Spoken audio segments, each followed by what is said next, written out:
Ассалаумағалейкум, қазақ елім.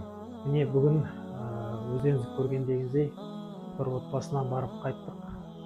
Сондағы отбасының анасы жылап отыр. Неге десеңіздер, ана не үшін жылайды? Ана баласының ауырғанын көрген кезде жылайды. Бұл отбасы жайлы айтатын болсақ, бұл отбасында 4 баласы бар. 3 қызы, кенже ұлы. Кенже ұлы ауруға шалдығыпты.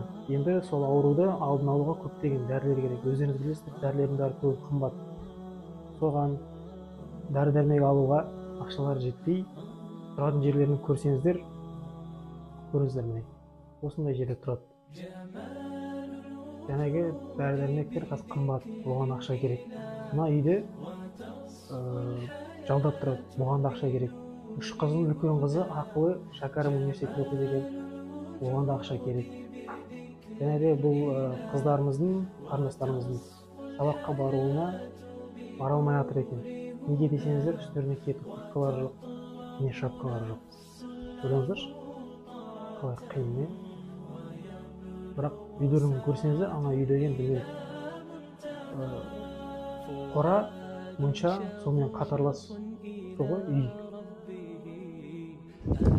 Қараңыздар, мыналар қора, монша, қора, мынау міне үй. Осы есікте тұрады ана кісілер. Қараңыздар енді.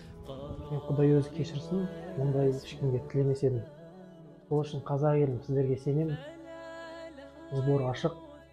Осы реквизитқа аударып, осы видеоның көбіне тарауына, көп адамға себепкер болуына атсалысып жіберсеңіздер, Алла разы болсын сіздерге. Жақсы, онда айтады ғой, көпті көрсек көл деп. Біз біріксек, мықтымыз, күшіміз тек бірлікте.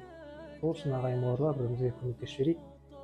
Сіздерге сенемін, видеоны репост жасап, басқа адамдардың пайдалы, сауапты іске жасауына себеп беру, олай ағайын бауырлар.